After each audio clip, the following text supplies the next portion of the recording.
Get your ghetto ass to the back where you belong. Sarah Mitchell's voice dripped with contempt as she blocked Damon Washington from seat 2B.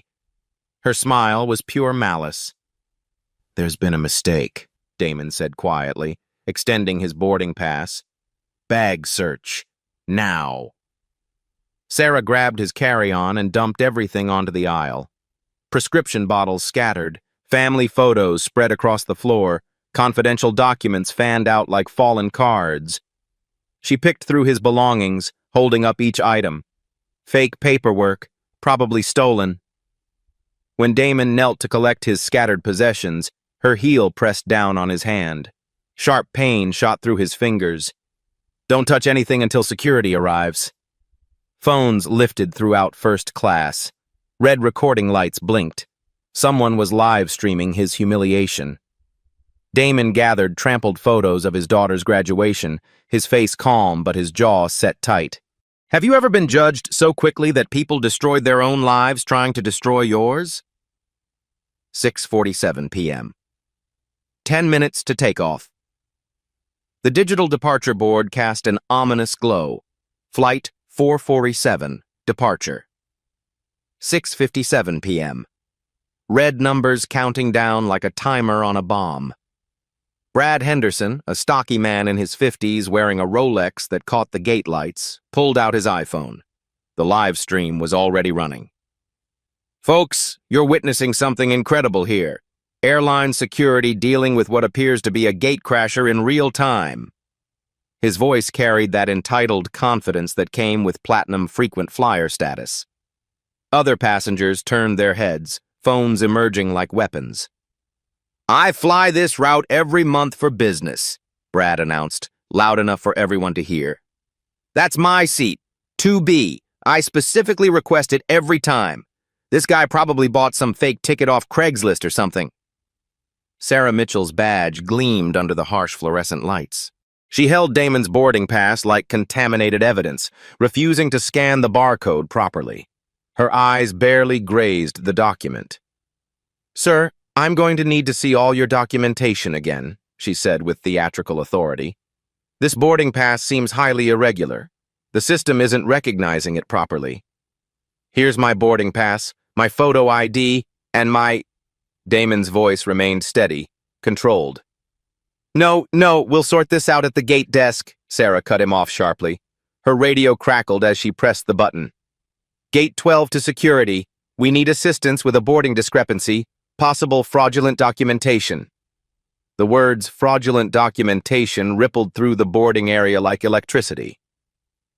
Conversations stopped. Heads turned. More phones appeared. Brad's live stream viewer count climbed steadily, 47, 89, 156, 203 viewers. The chat exploded with comments, most making harsh assumptions based solely on what they were seeing through his camera lens.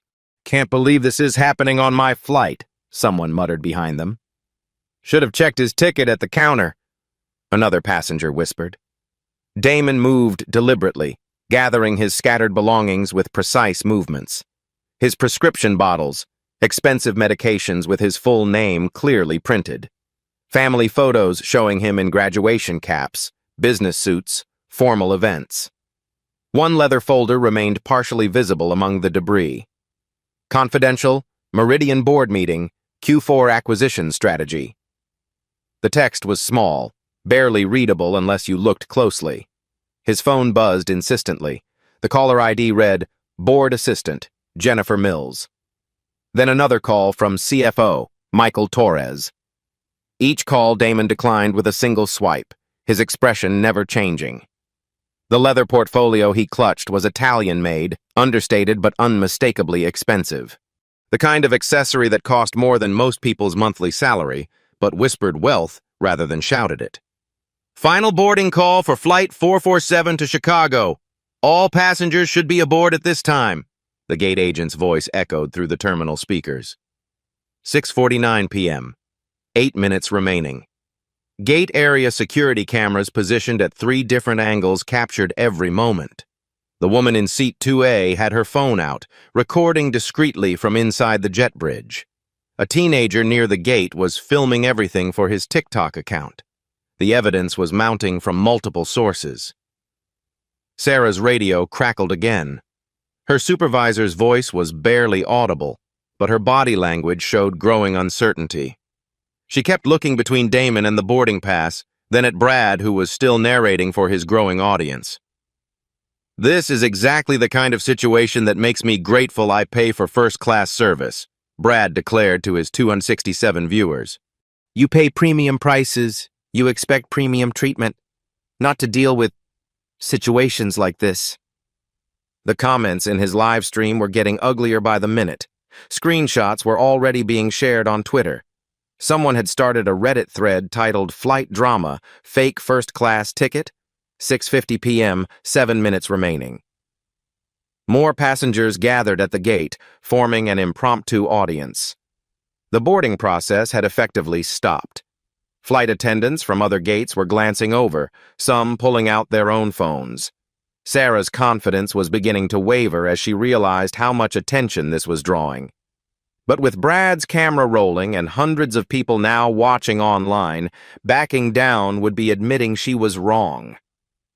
The countdown continued. 7 minutes until scheduled departure. 7 minutes until everything changed. 6:50 p.m. 7 minutes to departure. Gate manager Jennifer Walsh's heels clicked against the terminal floor as she approached the commotion. Her badge read, "Operations Supervisor," in bold letters. Behind her, a TSA security officer followed, hand resting casually near his radio. "What seems to be the problem here?" Jennifer's voice carried the authority of 15 years in airline management. She looked at Sarah, then at Brad's still-rolling live stream, then finally at Damon.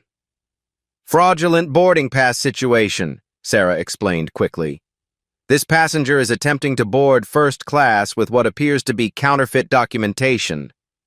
Brad's viewer count had exploded, 1,247, 1,589, 2,103 viewers.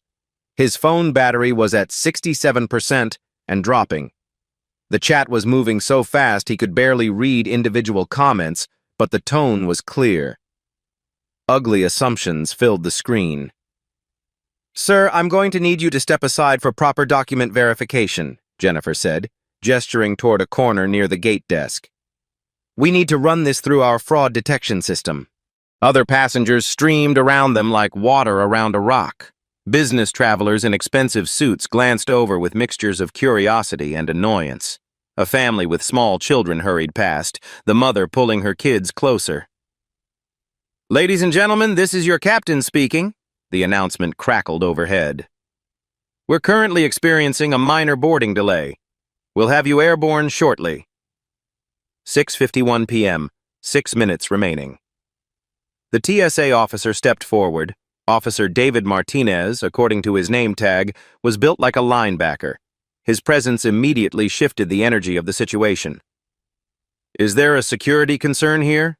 Martinez asked, his eyes scanning Damon from head to toe in that practiced way security personnel assessed threats. "Possible document fraud," Jennifer replied. "We're just being thorough." Brad continued his running commentary for his audience, now approaching 20,500 viewers. "Folks, this is getting serious. TSA is now involved. Oh, this guy must have really messed up to draw this much attention." Comments flooded in faster than he could read. "Call the police. Fake tickets are everywhere these days. Hope they arrest him. This is why I fly private." Screenshots from the live stream were already circulating on Twitter with hashtags like #Airline Drama and #FakeTicket. Someone had created a TikTok compilation video titled "First Class Fraud Caught Live." Damon remained perfectly calm, hands visible, voice steady. "I'd like to request that you actually scan my boarding pass through your system rather than just looking at it." "We'll determine the proper verification process," Jennifer snapped back. She was feeling the pressure now. Hundreds of people watching online, passengers backing up at the gate, the clock ticking toward departure. 6:52 p.m., 5 minutes remaining. Sir, I'm also going to need proof of income verification for a first-class ticket, Jennifer said, her voice growing more authoritative. Do you have documentation showing you can afford this fare level? The request was unprecedented. Other passengers looked shocked. The woman recording from seat 2A raised her eyebrows and adjusted her camera angle. Damon's phone buzzed again. This time it was Chairman Robert Sterling. Then, immediately after, Legal Counsel Patricia Hayes. Each call declined with a single swipe. That's an unusual request, Damon said quietly. I've never been asked to prove my income to board a flight I've already purchased. These are unusual circumstances, Jennifer replied. Given the concerns about document authenticity, we need to verify all aspects of your booking. 6:53 p.m. 4 minutes to departure, Officer Martinez's radio crackled. Unit 47, what's your status on the gate situation? Still assessing, Martinez replied. Possible fraudulent boarding documentation. Subject is cooperative, but situation is complex. The circle of staff around Damon had grown to 4 people. Sarah, Jennifer, Martinez, and now a second flight attendant who'd been called over from the aircraft. They formed an imposing wall of uniforms and authority. Brad's live stream hit 2,847 viewers. The viral momentum was building. News aggregation accounts on Twitter were picking up screenshots. Someone had posted the video to Reddit's r public freakout subreddit where it was gaining upvotes rapidly. This is insane, Brad narrated breathlessly. 4 staff members now, TSA involved. This guy really thought he could scam his way into first class and nobody would notice. Flight crew from other gates were openly staring now. Passengers waiting for different flights had their phones out. The teenager who'd been filming for TikTok was live streaming to his own audience of 400 followers. 6:54 p.m. 3 minutes to departure. We're going to need to call airport police for a full investigation, Jennifer announced. This has escalated beyond our standard procedures. The words airport police sent a visible shudder through the crowd.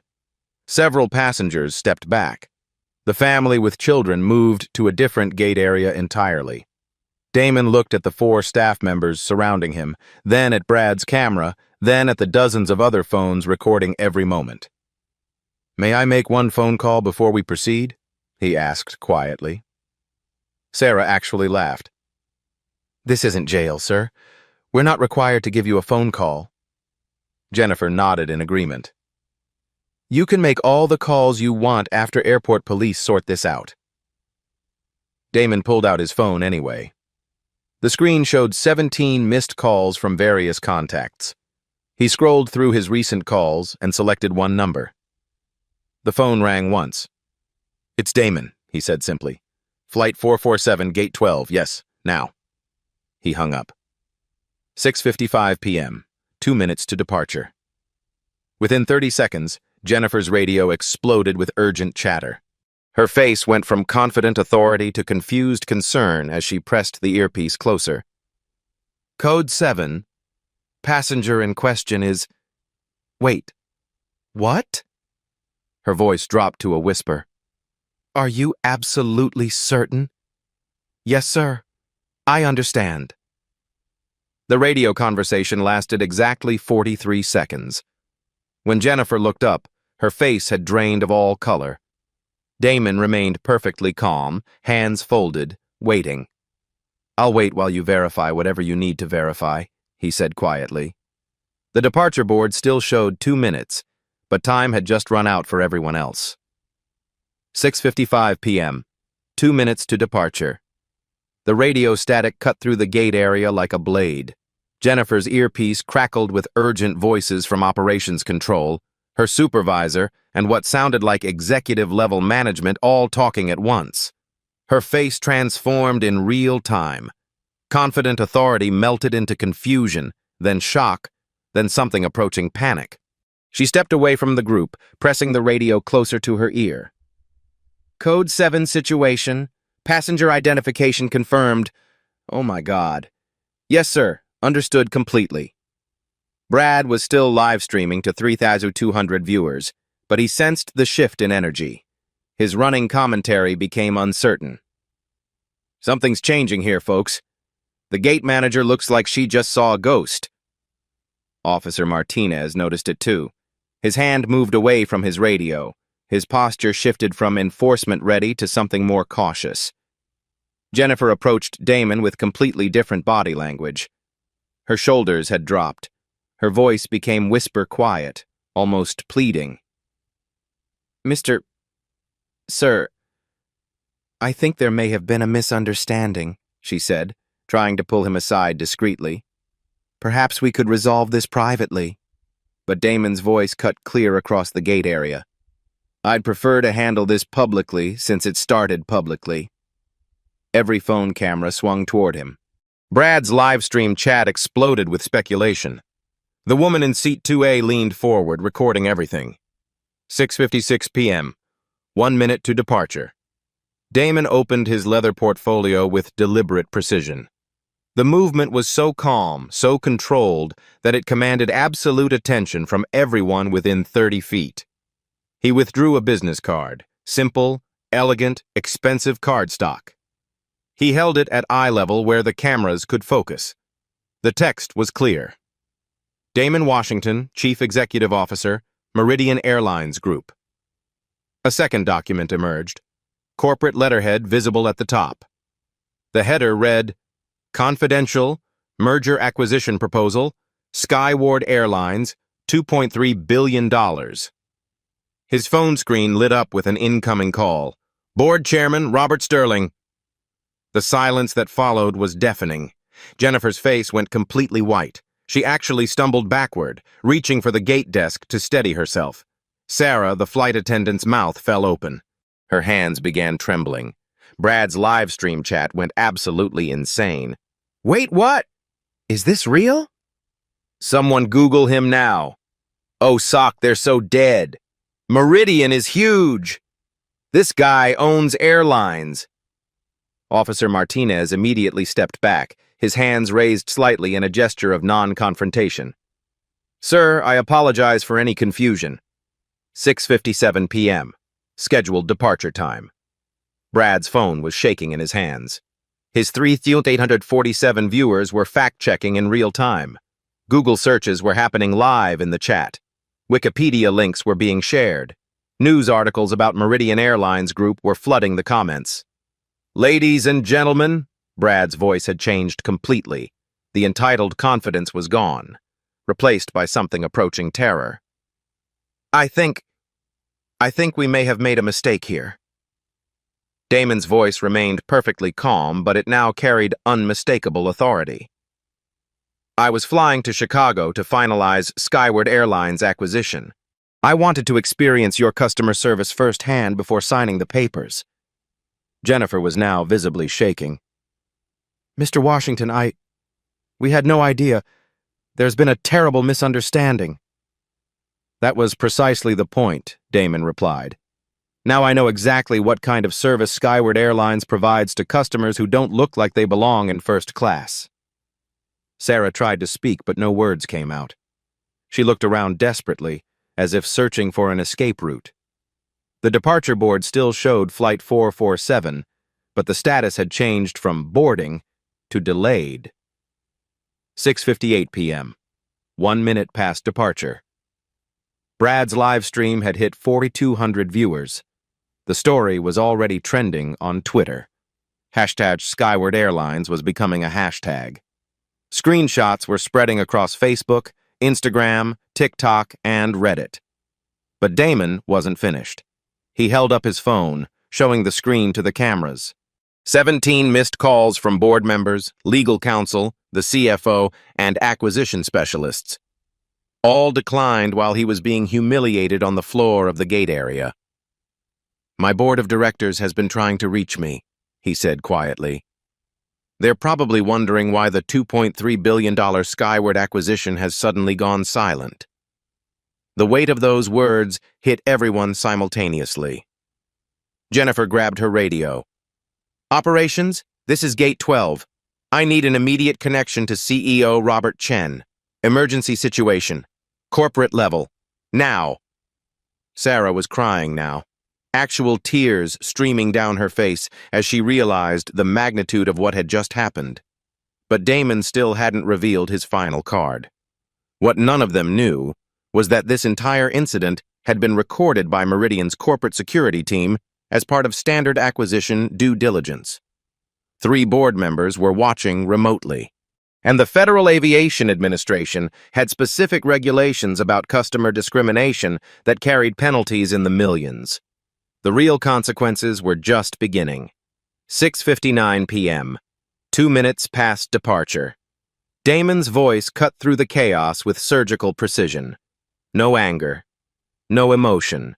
Just facts delivered with the calm authority of someone who owned billion-dollar companies. Skyward Airlines reported $847 million in revenue last quarter, he began, his eyes moving from Jennifer to Sarah to Brad's still recording camera. Net profit margins of 12.3%. Market capitalization of $1.9 billion as of market close today. The numbers landed like hammer blows. Brad's live stream chat was frantic with viewers Googling, fact-checking, confirming every figure in real time. Meridian Airlines Group was prepared to acquire Skyward at a 15% premium. That's $2.185 billion in cash and stock options. Damon paused, letting the magnitude sink in. This acquisition would affect 12,847 Skyward employees across 43 cities and 2.1 million frequent flyer members. Jennifer's radio wouldn't stop crackling. Voices from corporate headquarters, operations control, and what sounded like legal counsel were all demanding updates simultaneously. 7:00 p.m., 3 minutes past departure. "You have a choice to make, Ms. Walsh," Damon said, reading Jennifer's name tag with deliberate precision. "Handle this situation professionally right now, or explain to Skyward's CEO and board of directors why a $2.3 billion merger disappeared because your staff engaged in racial profiling." The words racial profiling echoed across the gate area. Other passengers who'd been watching turned to whisper among themselves. The woman in seat 2A was still recording everything, her phone capturing every word. Brad's viewer count had reached 5,600 people. The live stream was being shared across every social media platform. Someone had already created a Wikipedia page for Skyward Airlines discrimination incident. News outlets were picking up the story in real time. Jennifer grabbed her radio with shaking hands. "Operations? Patch me through to CEO Robert Chen immediately. This is a Code 7 situation requiring immediate executive intervention." While she waited for the connection, Damon continued his presentation with the methodical precision of someone who'd destroyed competitors in boardrooms across the country. 7:01 p.m., 4 minutes past departure. Federal Department of Transportation Regulation 14 CFR Part 382 prohibits discrimination against passengers based on race or perceived economic status, Damon stated matter-of-factly. Violations carry fines ranging from $50,000 to $500,000 per incident. Sarah was hyperventilating now. Officer Martinez had completely backed away from the situation, recognizing that this was far beyond his jurisdiction. "Your employee," Damon gestured towards Sarah without looking at her, "violated multiple federal regulations. She conducted an unauthorized search of my personal belongings.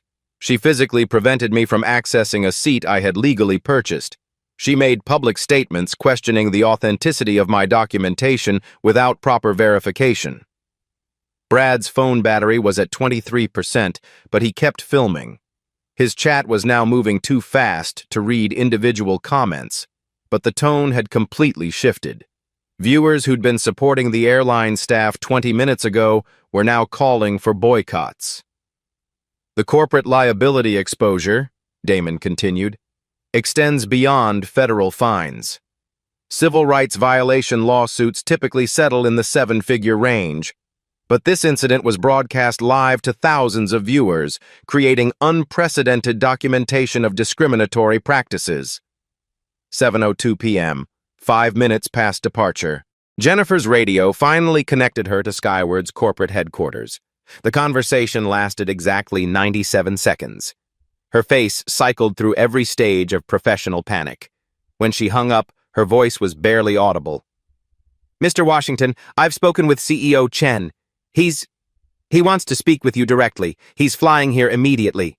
He asked me to convey his personal apologies and assurance that this will be handled at the highest levels." But Damon wasn't finished. "Stock prices," he said simply. "Skyward closed at $47.23 today. By tomorrow morning, when this story breaks in financial news, your stock will drop at minimum 8 to 12%. That's roughly $200 million in market capitalization lost overnight." The math was brutal and accurate. Brad's viewers were already sharing screenshots on investing forums and financial Twitter accounts.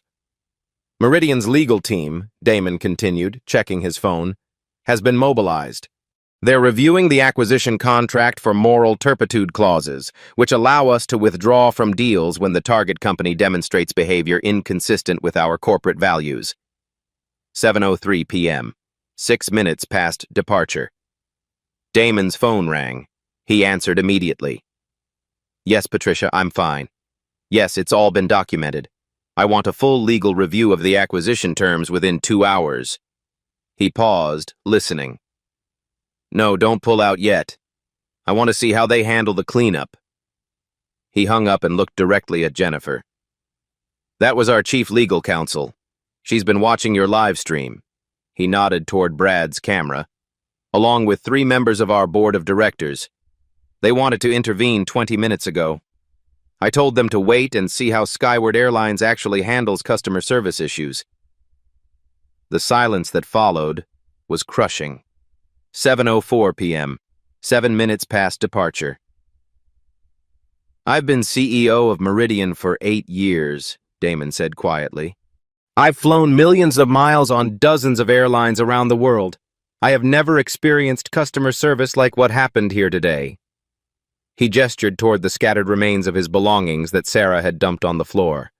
Personal photos of his family, prescription medications, confidential business documents, all treated like garbage by Skyward staff.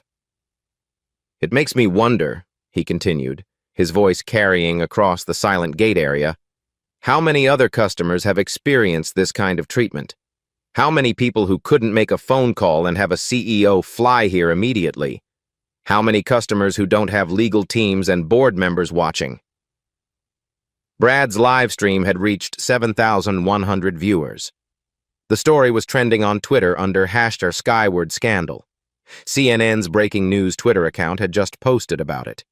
Financial news networks were preparing segments for the morning shows. Jennifer tried one more time to salvage the situation. "Mr. Washington, what would it take to resolve this matter and continue with the acquisition discussions?"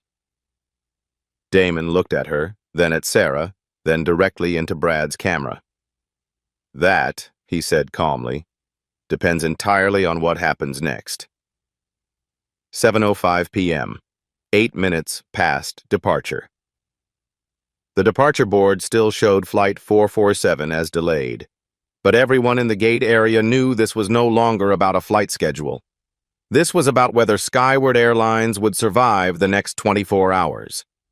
2 hours later, 9:17 p.m., Skyward Airlines CEO Robert Chen's private jet touched down at Chicago O'Hare with corporate legal counsel, the head of HR, and 3 board members aboard. The emergency response was unprecedented in the airline's 40-year history. By the time Chen arrived at the gate, Brad's live stream had been viewed over 50,000 times. The original video was spreading faster than Skyward's crisis management team could contain it. #SkywardScandal was trending nationally on Twitter. Sarah Mitchell had already been suspended pending a full investigation. Her employee badge was confiscated. Security footage from multiple angles was being reviewed by both corporate legal and federal investigators. Jennifer Walsh was immediately demoted from gate manager to customer service representative, pending mandatory sensitivity training and psychological evaluation. Her 15 years with the company couldn't protect her from what she'd allowed to happen under her supervision. Brad Henderson faced his own reckoning. His live stream had backfired spectacularly. Corporate harassment lawsuits were already being prepared. His employer, a Chicago-based consulting firm, had seen the viral video. By morning, he'd be looking for a new job. Within 72 hours, Damon chose transformation over destruction. Rather than walk away from the acquisition, he structured the deal with unprecedented accountability measures. The $2.3 billion merger proceeded, but with ironclad discrimination prevention clauses that became an industry model. The Dignity First customer service protocol was implemented across all Skyward operations within 30 days. Every employee, from ground crew to executive management, underwent mandatory bias recognition training developed by leading civil rights organizations. Skyward installed bias detection AI systems in their training programs. The technology analyzed customer service interactions for discriminatory language patterns, flagging incidents before they escalated. Random customer experience audits were conducted monthly by third-party civil rights organizations. The technology solution. A real-time discrimination reporting app was launched, allowing passengers to document and report discriminatory treatment immediately. Reports went directly to CEO-level management, bypassing local supervisors who might suppress complaints. Customer service representatives' performance bonuses were restructured. 25% of their compensation was now tied to inclusion metrics and discrimination-free service scores.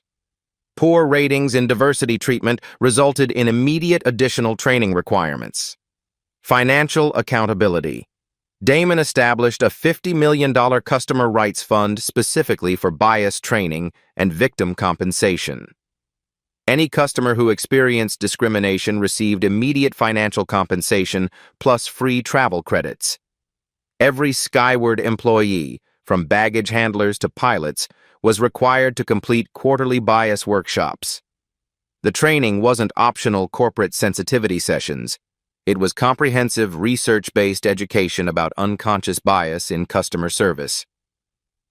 Personal transformations.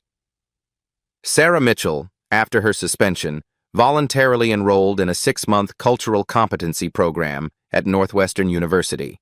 She worked with civil rights organizations, learning about the psychological impact of discrimination. When she returned to work, she became one of Skyward's most effective bias prevention trainers. Jennifer Walsh's demotion led to unexpected personal growth. She applied for and was accepted into the company's first diversity and inclusion liaison position.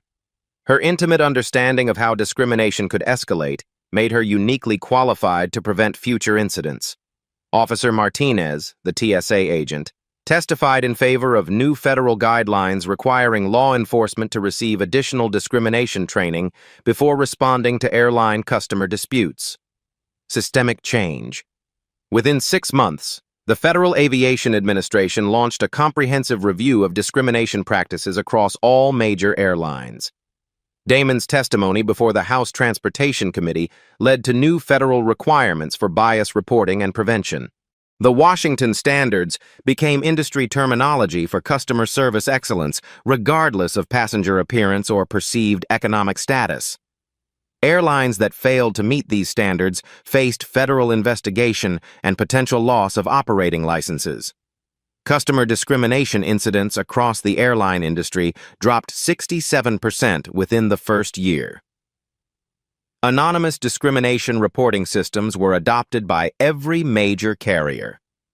The Ripple Effect Harvard Business School created a case study titled The Skyward Incident: Leadership Through Crisis. The case examined how Damon's response turned a discriminatory attack into systematic industry reform. The University of Chicago's Civil Rights Law Center established the Washington Fellowship, providing full scholarships for students studying discrimination law and corporate accountability. Major corporations across multiple industries began adopting similar bias prevention measures. The Skyward model of accountability became a benchmark for diversity training programs. Measuring success. 1 year later, Skyward's customer satisfaction scores had increased 34%. Employee retention improved 28%. Stock price had recovered and exceeded pre-incident levels by 15%. Most importantly, customer complaints about discriminatory treatment had dropped from an average of 47 per month to fewer than 3. Each remaining incident was handled within 24 hours with executive-level intervention.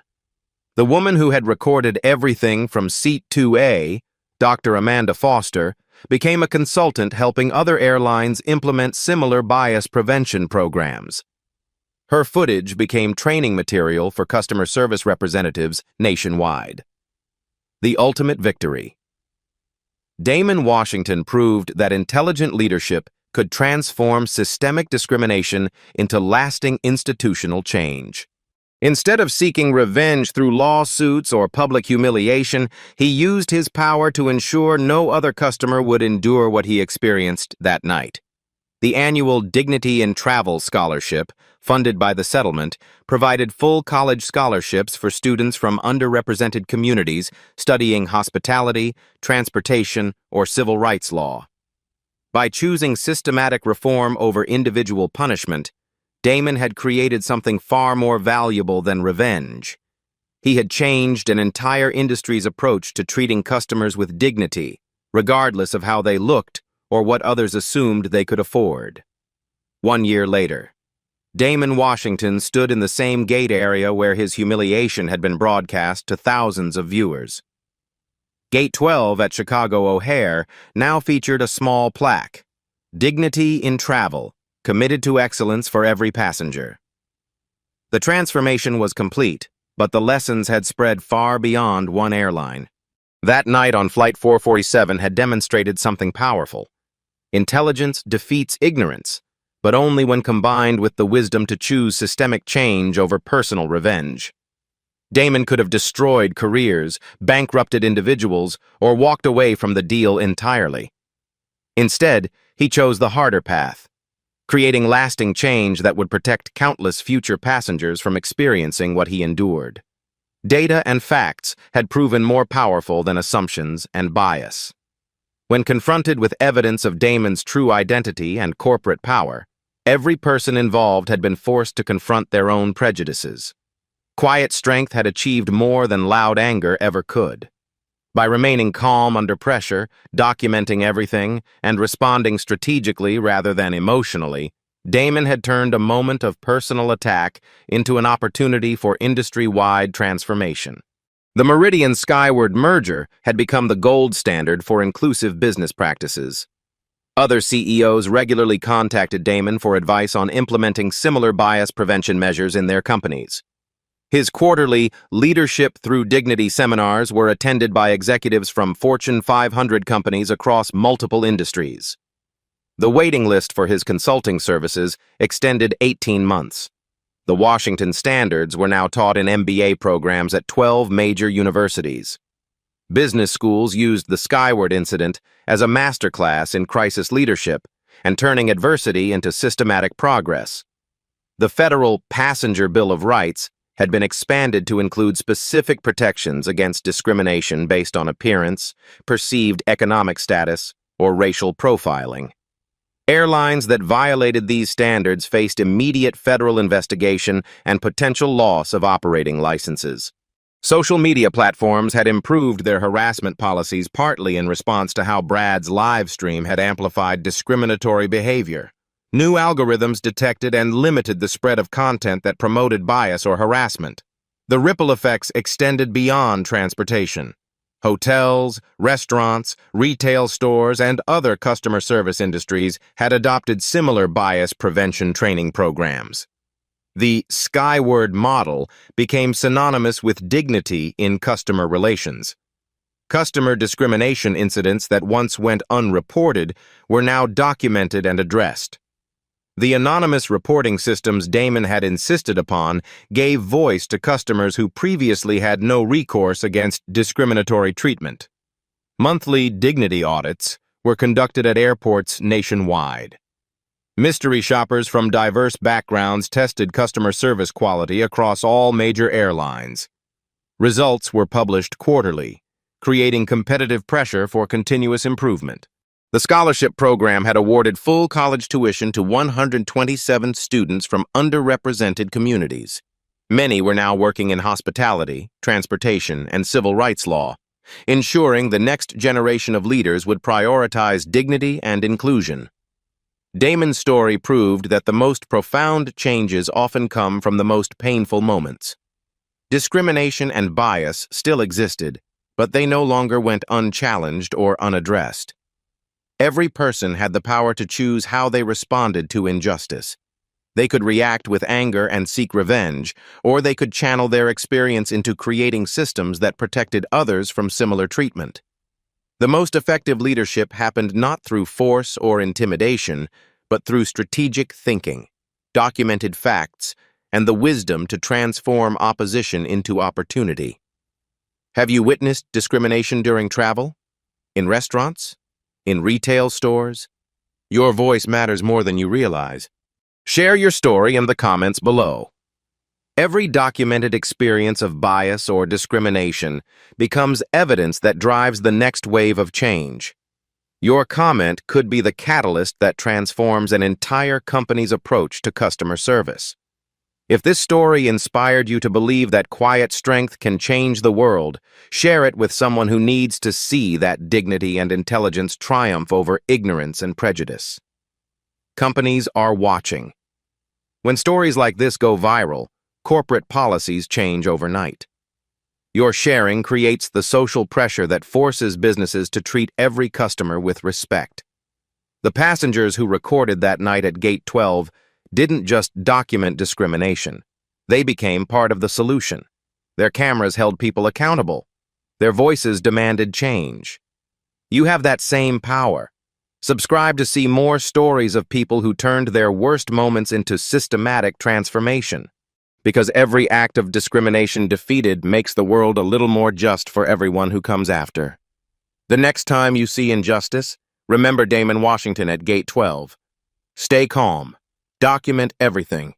Choose systemic change over personal revenge. And never let anyone tell you that you don't belong where you've earned the right to be.